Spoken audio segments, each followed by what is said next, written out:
सेवा सुशासन और गरीब कल्याण के आदरणीय प्रधानमंत्री मोदी जी के 11 वर्ष के कार्यकाल एक विकसित भारत एवं आत्मनिर्भर भारत के निर्माण के स्वर्णिम काल के रूप में जाने जाएंगे।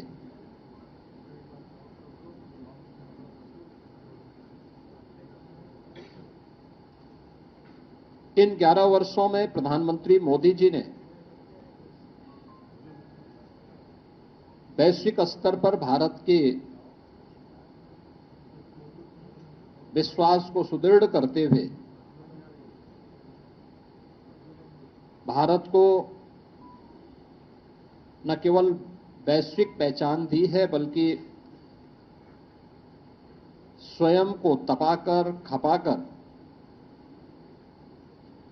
140 करोड़ भारतवासियों को भी एक विश्वास का प्रतीक बनाया है।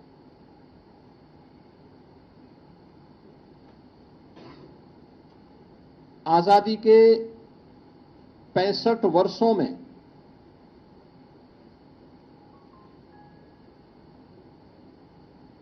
कांग्रेस नेतृत्व की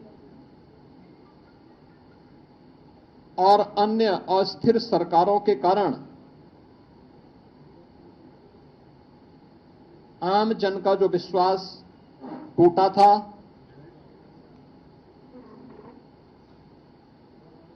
जो विश्वास खंडित हुआ था, वैश्विक मंच पर भारत की छवि जो तार-तार हुई थी, पिछले 11 वर्षों के अंदर प्रधानमंत्री मोदी जी के नेतृत्व में भ्रष्टाचार से मुक्त,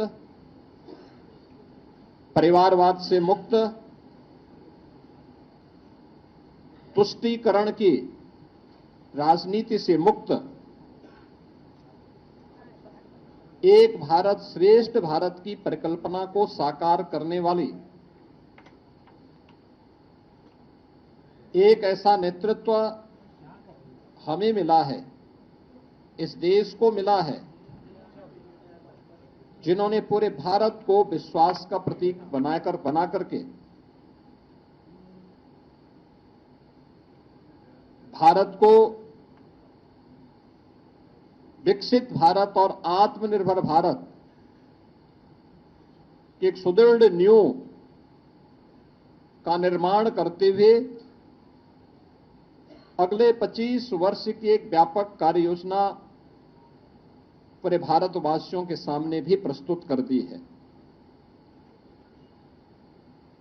इन 11 वर्षों में भारत ने न केवल सामाजिक और सांस्कृतिक दृष्टि से बल्कि सुरक्षा के मोर्चे पर, सुशासन के मोर्चे पर और आर्थिक मोर्चे पर भी एक नई पहचान बनाई है।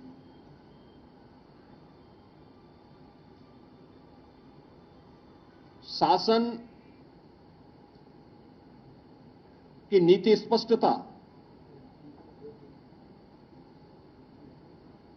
कार्यप्रणाली की पारदर्शिता और जनता के प्रति जवाबदेही, अब यह शासन की एक नई पहचान बनी है। विकास केवल नारे नहीं, बल्कि यह विरासत और विकास का एक बेहतर समन्वय करते हुए आम जनमानस को साथ लेकर के चलने की आज की एक नई प्रवृत्ति ने भारत को दुनिया के अंदर एक नई पहचान दिलाई है। अब चेहरा देख करके नहीं, बल्कि पात्रता के अनुरूप हर व्यक्ति को बिना भेदभाव के शासन की योजनाओं का लाभ मिलता है। सबका साथ, सबका विश्वास, सबका विकास, सबका विश्वास और सबका प्रयास, यह शासन की नीति का हिस्सा बना है। और शासन अब तुष्टीकरण के आधार पर नहीं, बल्कि प्रत्येक नागरिक की संतुष्टीकरण के आधार पर अपनी कार्य योजना को आगे बढ़ाएगा। पिछले 11 वर्षों के अंदर नए भारत ने यह दृश्य देखा है। भ्रष्टाचार के प्रति जीरो टॉलरेंस, डिजिटल इंडिया के माध्यम से मिनिमम गवर्नमेंट मैक्सिमम गवर्नेंस का एक मॉडल भी भारतवासियों को देखने को मिला है। राष्ट्रीय एकता और अखंडता के प्रति हमारी प्रतिबद्धता और सुरक्षा और आतंकवाद के मुद्दे पर जीरो टॉलरेंस भी भारत ने 140 करोड़ भारतवासियों ने देखा है।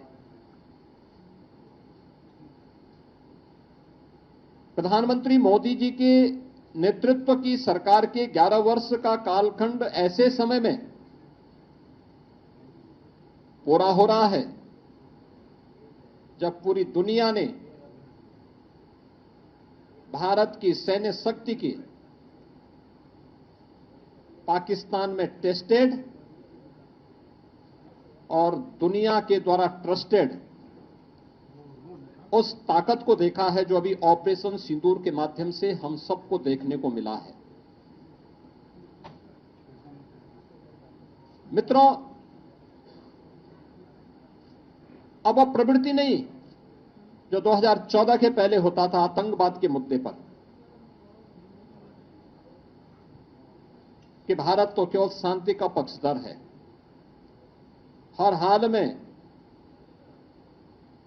हमें शांति की रट लगाने की जो आदत 2014 के पहले पड़ गई थी, मोदी जी ने न्यू नॉर्मल के माध्यम से उस अवधारणा को पलट करके सज्जनों के साथ, मित्रों के साथ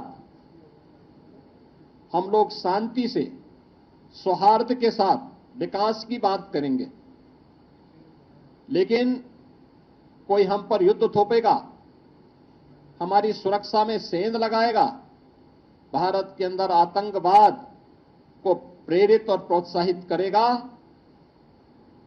तो उसका जवाब सर्जिकल स्ट्राइक, एयर स्ट्राइक और ऑपरेशन सिंदूर ही होंगे। यह भारत ने अपनी ताकत के माध्यम से, मेड इन इंडिया की ताकत के माध्यम से करके दिखाया है और दुनिया ने इस ताकत का एहसास अभी हाल ही में हुए इन कार्यक्रमों के माध्यम से देखा है। तो राष्ट्रीय एकता और अखंडता के मुद्दे पर भी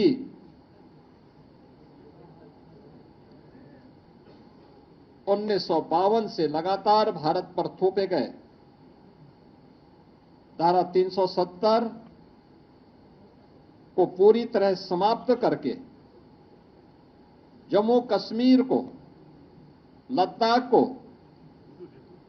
भारत के कानून के अनुरूप, भारत के संवैधानिक दायरे में लाकर भारत की अखंडता को कश्मीर से कन्याकुमारी तक एक भारत श्रेष्ठ भारत के इस नए मॉडल के रूप में प्रस्तुत किया है। मित्रों, आजादी के अमृत महोत्सव वर्ष में देश की जनमानस को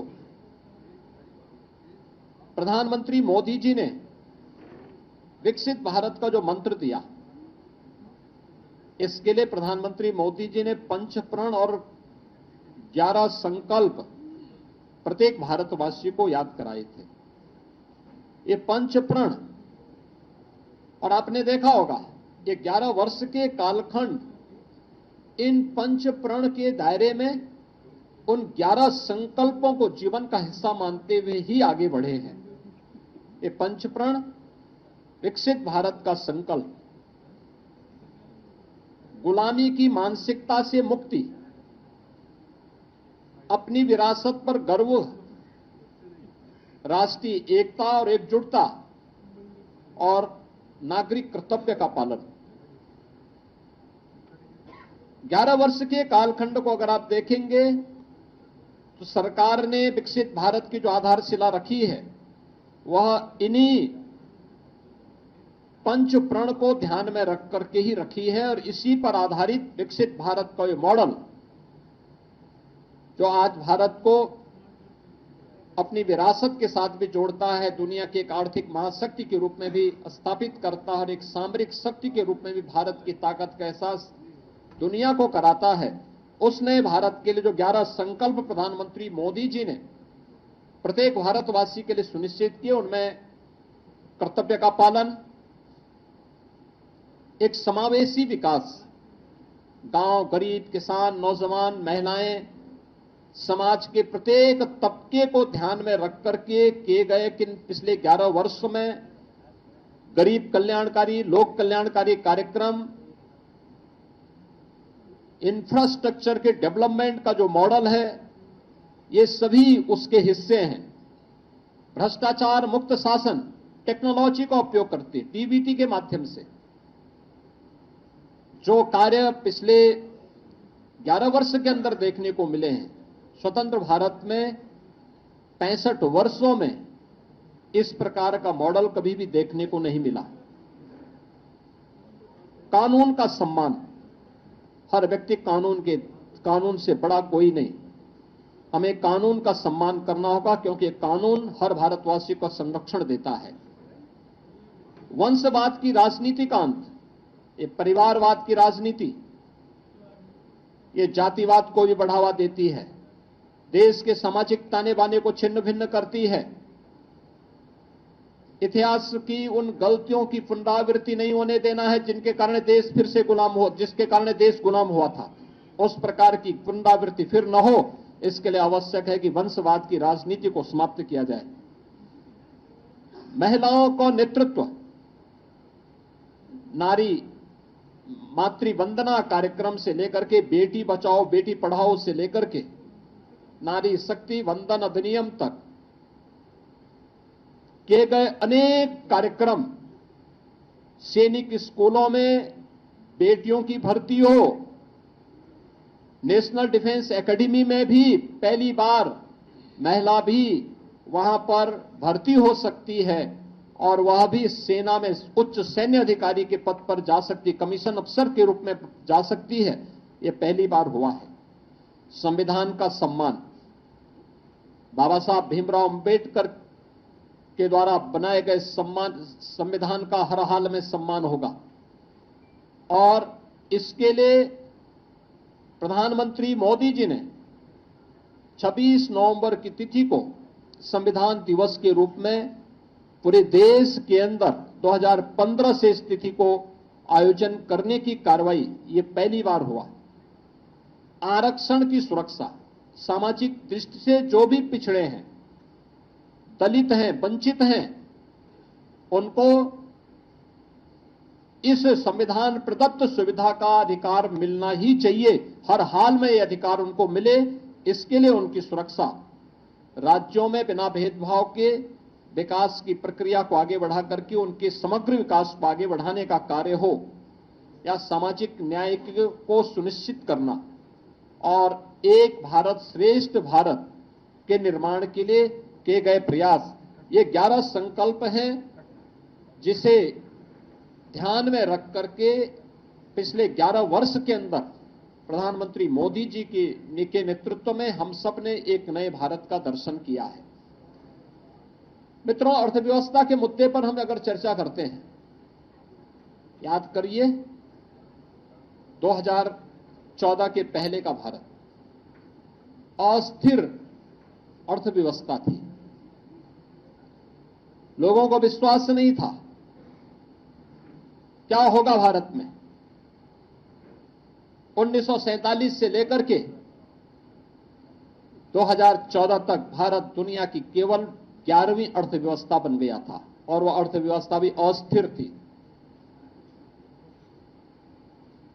पिछले 11 वर्ष में भारत दुनिया की चौथी बड़ी अर्थव्यवस्था बना है, यानी भारत से ऊपर। अब भारत ने अपनी आजादी के अमृत महोत्सव वर्ष में, जब ये देश अपनी आजादी के 75 वर्ष पूरा कर रहा था, तब प्रधानमंत्री मोदी जी के नेतृत्व में भारत ने उस ब्रिटेन को अर्थव्यवस्था के मोर्चे पर पछाड़ा था, जिस ब्रिटेन ने भारत पर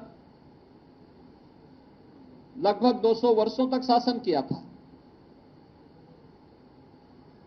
और जब प्रधानमंत्री मोदी जी के प्रधानमंत्री के रूप में कार्यकाल के सफलतम 11 वर्ष पूरे हो रहे हैं, तब जापान की अर्थव्यवस्था को पछाड़ करके भारत दुनिया की चौथी बड़ी अर्थव्यवस्था हो रहा है। भारत की अर्थव्यवस्था दुनिया की अकेली अर्थव्यवस्था है जो एक दशक में दुगनी हुई है। भारत दुनिया का पहला देश है जिसने अपनी पर कैपिटा इनकम यानी प्रति व्यक्ति आय दोगुने से अधिक की है पिछले 10 वर्ष के अंदर। जब ये देश अपनी आजादी के 75 वर्ष पूरा कर रहा था, तब प्रधानमंत्री मोदी जी के नेतृत्व में भारत ने उस ब्रिटेन को अर्थव्यवस्था के मोर्चे पर पछाड़ा था, जिस ब्रिटेन ने भारत पर लगभग 200 वर्षों तक शासन किया था। और जब प्रधानमंत्री मोदी जी के प्रधानमंत्री के रूप में कार्यकाल के सफलतम 11 वर्ष पूरे हो रहे हैं, तब जापान की अर्थव्यवस्था को पछाड़ करके भारत दुनिया की चौथी बड़ी अर्थव्यवस्था हो रहा है। भारत की अर्थव्यवस्था दुनिया की अकेली अर्थव्यवस्था है जो एक दशक में दुगनी हुई है। भारत दुनिया का पहला देश है जिसने अपनी पर कैपिटा इनकम यानी प्रति व्यक्ति आय दोगुने से अधिक की है पिछले 10 वर्ष के अंदर। 2013-14 में भारत की प्रति व्यक्ति आय यह केवल 79,000 रुपये थी, 79,000 थी, और आज यह बढ़कर के लगभग 2.5 लाख हुई है। आप अनुमान कर दीजिए, इसके दायरे को अगर आप देखेंगे तो यह आपको चौंकाने वाले आंकड़े हम सबको प्रस्तुत करते हैं। भारत का निर्यात कई गुना बढ़ा है और यह एक नई अर्थव्यवस्था के रूप में भारत को स्थापित करने, आगे बढ़ाने की। और याद करना कि 2000 जिस भारत की विकास की दर जिस स्पीड से दुनिया के अंदर बढ़ रही है, 2027 में भारत दुनिया की तीसरी बड़ी अर्थव्यवस्था बनेगा। तीसरी बड़ी अर्थव्यवस्था बनने के लिए 2027 का एक टारगेट भी प्रधानमंत्री मोदी जी ने भारतवासियों के सामने, भारत के नागरिकों के सामने पहले ही प्रस्तुत कर दी है। मित्रों, इंफ्रास्ट्रक्चर वर्ल्ड क्लास हो, यह इंफ्रास्ट्रक्चर अर्थव्यवस्था का बाहरी ढांचा होता है, उसकी रीढ़ होती है, और सुदृढ़ अर्थव्यवस्था के लिए आवश्यक होता है बेहतर इंफ्रास्ट्रक्चर। आपने इस बात को महसूस किया होगा कि सरदेव अटल बिहारी वाजपेयी जी ने अपने कार्यकाल के दौरान उन्होंने अर्थव्यवस्था पर एक ध्यान केंद्रित किया था। प्रधानमंत्री ग्रामीण सड़क योजना उस समय उन्होंने लागू की थी। स्वर्णिम चतुर्भुज की योजना हाईवे के लिए लागू की थी। उसके उपरांत अगले 10 वर्ष तक फिर ये योजना ठप सी पड़ गई। यूपीए गवर्नमेंट के दौरान इनकी हाईवे की स्पीड 11 किलोमीटर प्रतिदिन थी और आज ये उससे 3 गुने से अधिक यानी लगभग 35 किलोमीटर प्रतिदिन है। 35 किलोमीटर हाईवे पर डे बनने की स्पीड आज नए भारत की है। आज हमारी 99% ग्रामीण क्षेत्र की सड़कें यानी ग्रामीण हमारे गांव आज प्रधानमंत्री ग्रामीण सड़क योजना से कनेक्टेड हो चुकी हैं। और इस दौरान देश के अंदर 3,80,000 किलोमीटर ग्रामीण सड़कों का निर्माण भी पिछले 11 वर्ष के अंदर हुई है। और इसी प्रकार से देश के अंदर हाई स्पीड कॉरिडोर के निर्माण के लिए भी कार्य हुआ, जिसमें 3,600 किलोमीटर का हाई स्पीड कॉरिडोर और देश की पहली रैपिड रेल उत्तर प्रदेश के अंदर भी प्रारंभ हुई है, जो दिल्ली मेरठ के बीच में प्रारंभ हो चुकी है। इन 11 वर्षों में लगभग 55,000 किलोमीटर हाईवे का विस्तार हुआ है, जिसके बारे में मैंने आपको पहले बताया कि आज भारत की जो प्रतिदिन स्पीड है, हाईवे की स्पीड है, जो आज हाईवे हमारे बन पा रहे हैं, ये 35 किलोमीटर पर डे के हिसाब से आज बन रहे हैं, जबकि यह 2014 तक मात्र 11 किलोमीटर पर डे की थी। मेट्रो, पब्लिक ट्रांसपोर्ट का बेहतरीन माध्यम मेट्रो, 2014 में देश के अंदर 5 सिटी में मेट्रो का संचालन हो रहा था। उत्तर प्रदेश का एक भी सिटी उसमें नहीं था। और आज देश के अंदर 23 सिटी में मेट्रो का संचालन हो रहा है। यूपी के 6 सिटी ऐसी हैं जहां मेट्रो का सफलतापूर्वक संचालन आज के दिन पर हो रहा है। विश्व स्तरीय सुविधाओं से युक्त तो नई ट्रेन नमो भारत एक्सप्रेस के रूप में, अमृत भारत एक्सप्रेस के रूप में और वंदे भारत एक्सप्रेस के रूप में आज हम सबको देखने को मिल रही है। एयर कनेक्टिविटी 1947 से लेकर के 2014 तक भारत के अंदर केवल 74 हाईवे बन पाए थे, 74 हाईवे बन पाए थे, और आज इनकी संख्या बढ़कर के 160 हुई है। 160 एयरपोर्ट आज के दिन पर भारत के अंदर बन गए हैं। और उत्तर प्रदेश के अंदर अगर हम देखते हैं तो उत्तर प्रदेश के अंदर यह संख्या अगर 2017 में केवल 2 एयरपोर्ट पूरी तरह और 2 आंशिक रूप से सक्रिय थे, तो आज के दिन पर उत्तर प्रदेश में 16 एयरपोर्ट पूरी तरह सक्रिय हैं और कार्य कर रहे हैं, जिनमें से 4 इंटरनेशनल एयरपोर्ट हैं और 5वां इंटरनेशनल एयरपोर्ट उत्तर प्रदेश के अंदर बहुत शीघ्र जेवर में गौतम बुद्ध इंटरनेशनल एयरपोर्ट के रूप में सामने आ रहा है। अन्नदाता किसान देश के अंदर राजनीतिक एजेंडे का हिस्सा 2014 में ही बन पाया था।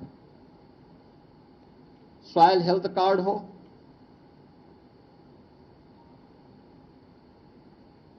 कृषि बीमा की योजना हो, प्रधानमंत्री कृषि सिंचाई की योजना हो, प्रधानमंत्री किसान सम्मान निधि हो, ये वे योजनाएं, एमएसपी की लागत का 1.5 गुना दाम की गारंटी हो, ये सभी पिछले 11 वर्ष की वे उपलब्धियां हैं, जिसमें देश के अंदर 11 करोड़ किसानों को 6,000 रुपए सालाना प्रधानमंत्री किसान सम्मान निधि की गारंटी, जिसके तहत अब तक 3,68,000 करोड़ रुपए डीबीटी के माध्यम से अन्नदाता किसानों के खातों में सीधे गए हैं। पीएम फसल बीमा योजना के माध्यम से 1,75,000 करोड़ रुपए की राशि सीधे इन अन्नदाता किसानों को उनकी फसलों की मुआवजा का मिला है। ये गारंटी प्रधानमंत्री मोदी जी की गारंटी है। और यही नहीं, देश के अंदर प्रधानमंत्री कृषि सिंचाई योजना के अंतर्गत 93,000 करोड़ रुपए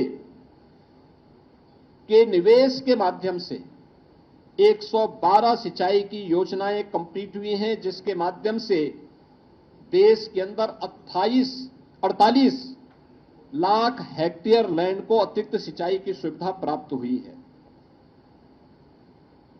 पहली बार अन्नदाता किसानों के लिए प्रधानमंत्री मोदी जी के विजन के अनुरूप सीड से सॉइल, हेल्थ एंड इंश्योरेंस तक, इरिगेशन, एमएसपी से मार्केट तक की एक व्यापक अप्रोच अन्नदाता किसानों को देखने को मिली है और इसका परिणाम था कि अन्नदाता किसानों की आमदनी को कई गुना बढ़ाने में मदद मिली है।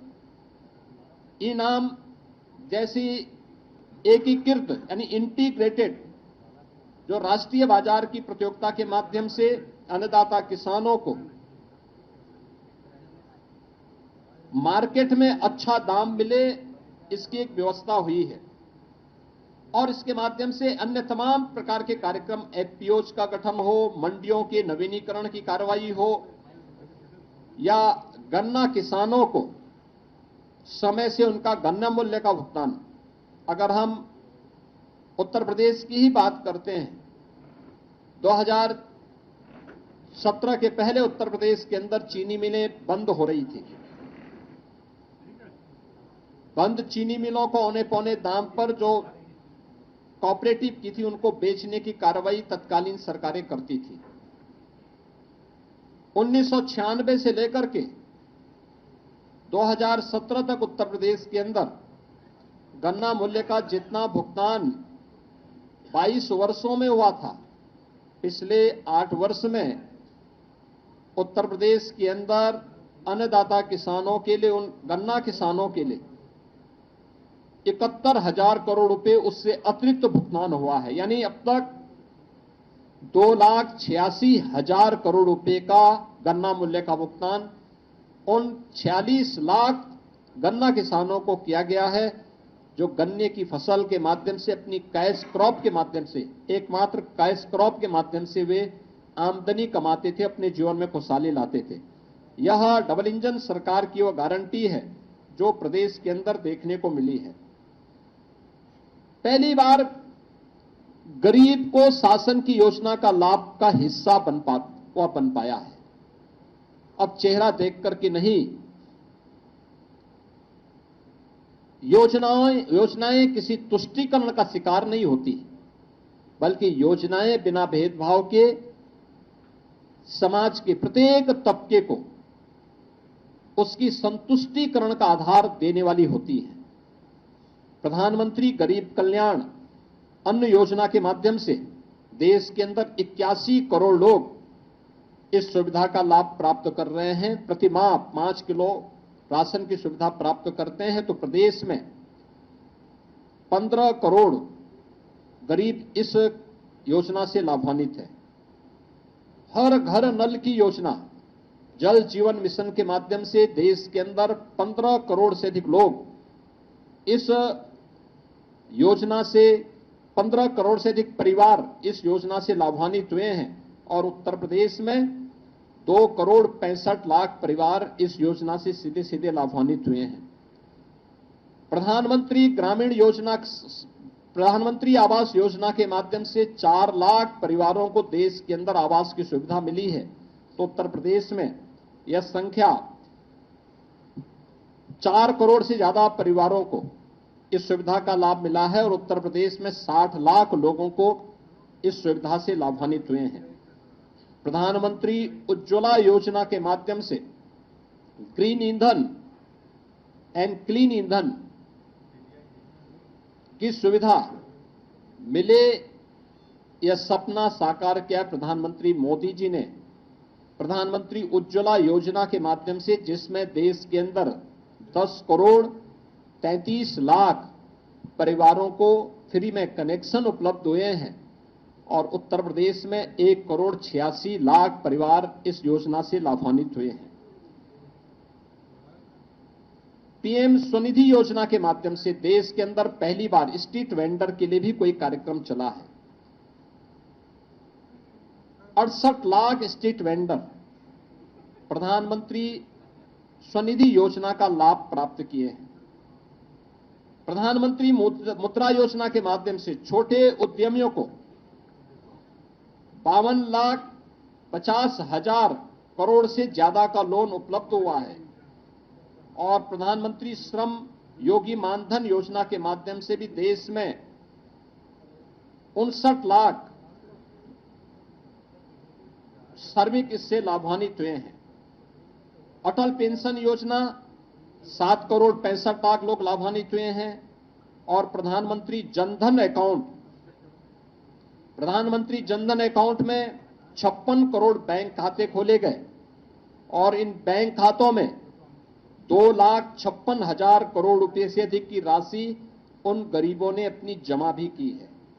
उन लोगों की जमा भी हुई है या गौर सरकार के द्वारा जो अनुदान भेजा गया है, जो सब्सिडी भेजी गई होगी डीबीटी के माध्यम से उन अकाउंट में उन लोगों तक सीधे सीधे पहुंचने का काम हुआ है।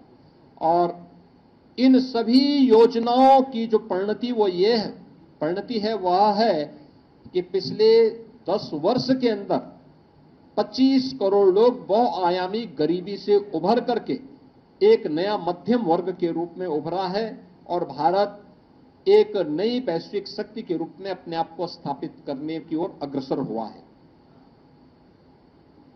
महिला सशक्तिकरण के लिए पिछले 11 वर्ष के अंदर जो कदम बढ़ाए गए, मैंने पहले इस बारे में कहा था, एक व्यापक परिवर्तन हमें इस क्षेत्र में देखने को मिला है और प्रत्येक क्षेत्र में महिलाओं की सशक्त उपस्थिति आज हम सबको देखने को मिली है, जिसमें बेटी बचाओ बेटी पढ़ाओ का कार्यक्रम हो या मातृ वंदना का कार्यक्रम, 3 तलाक की कुप्रथा से मुक्ति का कार्यक्रम हो या फिर विधायिका में यानी संसद और विधानसभाओं में महिलाओं को 33% आरक्षण की सुविधा प्राप्त हो, इसके लिए किए जाने वाले प्रयास, ये सभी वे प्रयास हैं जो नारी शक्ति के सशक्तिकरण के लिए उठाए गए कदम हैं। लखपति दीदी योजना के अंतर्गत 3 करोड़ महिलाओं को लखपति दीदी बनाने का संकल्प और यह कार्यक्रम युद्ध स्तर पर देश के अंदर आगे बढ़ा है।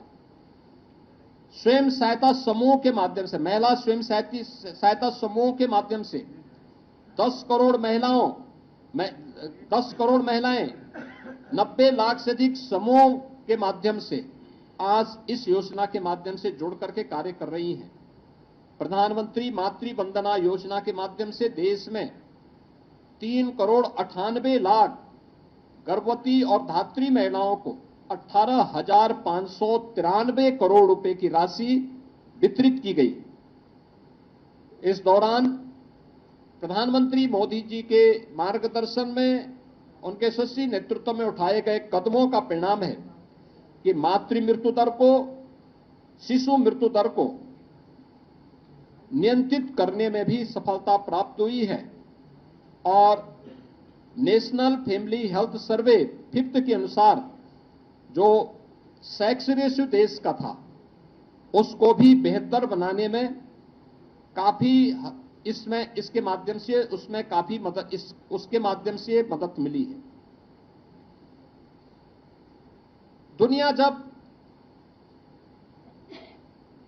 इस सदी की सबसे बड़ी महामारी कोविड महामारी से पस्त था, तब भारत बेहतरीन कोविड प्रबंधन के साथ साथ अपने बेहतर भविष्य के लिए, विकसित भारत की आधारशिला रखने के लिए अपनी राष्ट्रीय शिक्षा नीति को लागू कर रहा था। याद करिए, 3 दशक से लंबित थी ये योजना और 3 दशक में प्रधानमंत्री मोदी जी ने इस राष्ट्रीय शिक्षा नीति को 2020 में लागू किया। आज परिणाम है कि बेसिक एजुकेशन में पीएम श्री स्कूल के माध्यम से 14,500 से अधिक स्कूलों को बेहतर इंफ्रास्ट्रक्चर से आच्छादित किया जा रहा है। देश के अंदर इस दौरान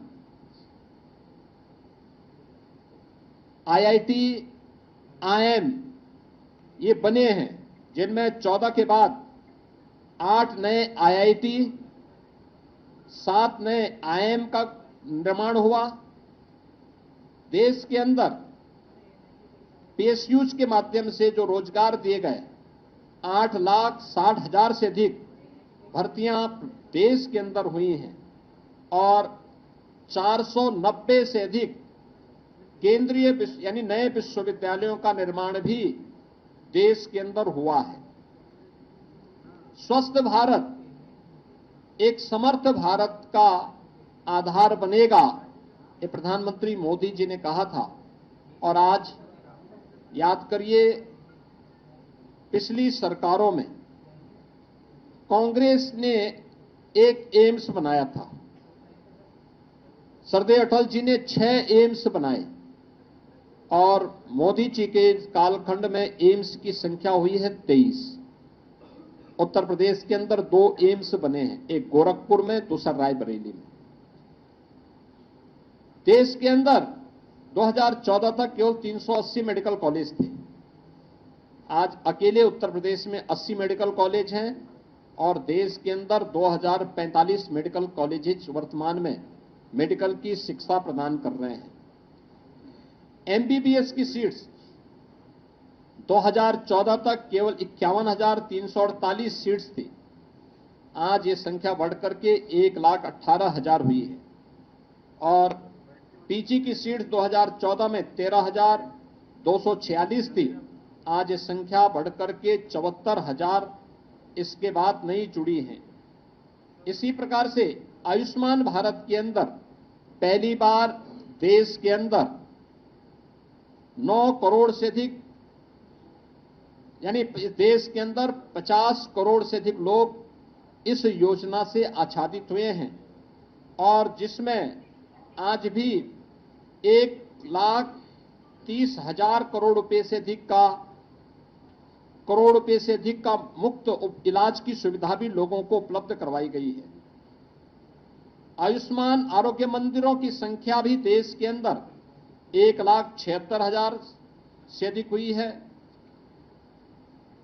जन औषधि केंद्र के माध्यम से सस्ती औषधि लोगों को प्राप्त हो, 16,000 से अधिक ऐसे जन औषधि केंद्र जिनके माध्यम से एक सामान्य नागरिक के 38,000 करोड़ रुपए की बचत हुई है। और ई संजीवनी के माध्यम से भी देश भर में 37 करोड़ से अधिक टेली कंसल्टेशन की सुविधा आम जनमानस को देने की कार्रवाई हुई है। यानी समर्थ भारत के लिए भी 65 वर्षों में स्वस्थ बनाने के लिए जो कार्यक्रम होने चाहिए थे, उससे कई गुना पिछले 11 वर्ष के अंदर हम सबको देश के अंदर देखने को मिला है। आस्था और अर्थव्यवस्था का बेहतर समन्वय हो सकता है।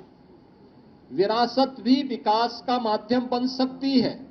ये हम सब ने महाकुंभ के माध्यम से देखा है।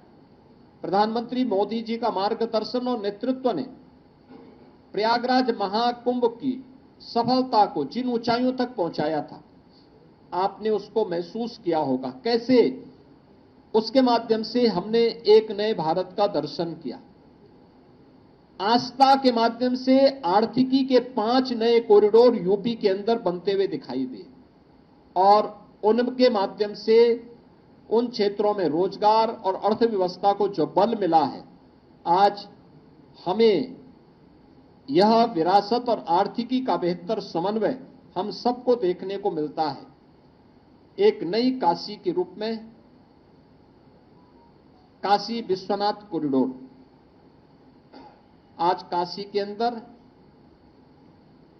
बाबा विश्वनाथ धाम के निर्माण के बाद श्रद्धालु और पर्यटकों की आई भीड़ और वहां की अर्थव्यवस्था में आए युगांतरकारी परिणाम हम सबके सामने देखने को मिल रहे हैं। नमामि गंगे परियोजना का परिणाम महाकुंभ की सफलता के रूप में हम सब देख सकते हैं। काशी विश्वनाथ धाम काशी के साथ साथ आसपास के जनपदों की अर्थव्यवस्था को भी एक नई गति दे रहा है। अयोध्या में श्री राम जन्मभूमि में 500 वर्षों के बाद रामलला का विराजमान होना, अयोध्या को एक नई विकसित नगरी के रूप में वैश्विक मंच पर स्थापित होना और इसके माध्यम से रोजगार और अर्थव्यवस्था को एक नई गति मिलना। इसी प्रकार से विंध्यवासिनी धाम हो, नेमिष धाम हो, सुख तीर्थ हो, मथुरा वृंदावन, चित्रकूट या अन्य सभी पवित्र स्थलों के विकास के साथ साथ देश के अंदर महाकाल का महालोक हो, केदारपुरी और बद्रीनाथ धाम जैसे पवित्र धामों के सुंदरीकरण और वहां पर बुनियादी सुविधाओं को सुदृढ़ करने की कार्रवाई हो, ये सभी हम सब ने देखे ही हैं और इन पर निरंतर कार्य हो रहा है। पहली बार आजाद भारत में कार्य हुआ है। सोमनाथ के मंदिर का नया स्वरूप प्रधानमंत्री मोदी जी के विजन का मूर्त रूप है। तो देश के अंदर पहली बार लौह पुरुष सरदार वल्लभ भाई पटेल की दुनिया की सबसे ऊंची प्रतिमा केवड़िया गुजरात में सरदार सरोवर तट पर, नर्मदा जी के तट पर स्थापित होना, यह भारत की विरासत के प्रति सम्मान का। बाबा साहब भीमराव अंबेडकर के पंच तीर्थों की स्थापना का कार्य, उत्तर प्रदेश के अंदर संत रविदास जी की जन्मभूमि शीर गोवर्धन का विकास, या फिर भगवान राम को हम तक पहुंचा, हम सभी आम जनमानस की मुक्तिदाता के रूप में प्रस्तुत करने वाले महर्षि वाल्मीकि की पावन साधना स्थली लालापुर को के विकास का कार्य हो, ये सभी हम सबको आज वहां पर देखने को, ये सभी कार्य हम सबको देखने को मिल रहा है। देश के अंदर अगर हम देखें तो चाहे वह प्रधानमंत्री संग्रहालय के माध्यम से देश के पूर्व सभी प्रधानमंत्रियों के देश के लिए जीवन और उनके योगदान की निष्पक्ष रूप से प्रदर्शित करने का कार्य हो, या फिर नेताजी सुभाष चंद्र बोस का भारत के स्वतंत्रता आंदोलन में किए गए योगदान के प्रति कृतज्ञता ज्ञापित करने का कार्य इंडिया गेट के पास उनकी भव्य प्रतिमा के अनावरण के माध्यम से, या जलियांवाला बाग परिसर के पुनरुद्धार के कार्य हो, ये सभी इस बात का उल्लेख करते हैं कि प्रधानमंत्री मोदी जी ने विरासत को विकास के साथ जोड़ने का जो कार्य किया वह हम सबके सामने है। 15 नवंबर की तिथि जनजातीय गौरव दिवस के रूप में भगवान बिरसा मुंडा की जयंती के रूप में मनाया जाए, इसके लिए उनके जनजातीय विरासत को हम संरक्षित करने का कार्य म्यूजियम के माध्यम से भी प्रस्तुत करें। लोक माता अहिल्याबाई की 300वीं जयंती का कार्यक्रम पूरे भारत अखिल भारतीय स्तर पर लोक माता की दूरदर्शिता के अनुरूप हम लोग आयोजित करें। ये कार्यक्रम जिस भव्यता के साथ हुए हैं, ये सभी आज उन कार्यक्रमों को जोड़ने के कार्यक्रम हैं ही। साथ साथ काशी तमिल संगमम का कार्यक्रम दो सभ्यता और दो संस्कृतियों को आपस में जोड़ करके राष्ट्रीय एकता को, एक भारत श्रेष्ठ भारत की परिकल्पना को साकार करने का कार्यक्रम, यह भी प्रधानमंत्री मोदी जी के नेतृत्व में आज हम सबको देखने को मिल रहा है। मित्रों, 11 वर्ष का प्रधानमंत्री मोदी जी का एक कार्यक्रम, हमने इस बात को बहुत स्पष्टता के साथ हम आज महसूस करते हैं कि 11 वर्ष का यह कार्यक्रम हम सबके लिए तकनीक से मोदी जी का जो स्पष्ट कहना था कि जहां तकनीक है वहीं तरक्की है, और जीवन के प्रत्येक क्षेत्र में उन्होंने इसको महत्व दिया है। जहां भाजपा की सरकार है वहीं गरीब कल्याण भी है। आपने देखा होगा भारतीय जनता पार्टी की जहां सरकारें हैं, मोदी जी का स्पष्ट कहना है और उन चीजों को हमने वहां देखा है। शासन अब केवल हम शासन में बैठे इस आधार पर हम केवल अपना अधिकार जताएं नहीं, शासन सेवा का माध्यम बनेगा। सरकार आम जनमानस के साथ सहभागी बनेगी और सुशासन अब संस्कृति के रूप में हमें देखने को मिल रही है। 11 वर्ष के प्रधानमंत्री मोदी जी के शासन काल को हमने इन रूपों में देखा है। 11 वर्ष का यह कार्यकाल सेवा को संकल्प के रूप में, सुशासन को संस्कृति के रूप में और सुरक्षा को सर्वोच्च प्राथमिकता देता है। यही है नया भारत और यही है विश्व का नए भारत पर विश्वास। प्रधानमंत्री मोदी जी का 11 वर्ष का ये कालखंड, ये कार्यकाल नए भारत को एक विकसित और आत्मनिर्भर भारत के स्वर्णिम कालखंड के रूप में प्रस्तुत करता है। इस स्वर्णिम कालखंड के लिए हम उत्तर प्रदेश सरकार और उत्तर प्रदेश वासियों की ओर से आदरणीय प्रधानमंत्री जी को बधाई देते हैं, उनका हृदय से अभिनंदन करते हैं। धन्यवाद। गर्मियों की छुट्टी होने वाली थी, मेरे पापा आने वाले थे, तो हम लोग सभी खुश थे। तो मैं बेड पे चढ़ के डांस कर रहे थे, डांस कर रहा था, लेकिन वो पहले ही आ गए। फ्रीज। तो मैं उस समय तो कंटिन्यू नहीं कर सकता था ना, तो फ्रीज फ्रेम टाइप का हो गया। कसम पैदा कर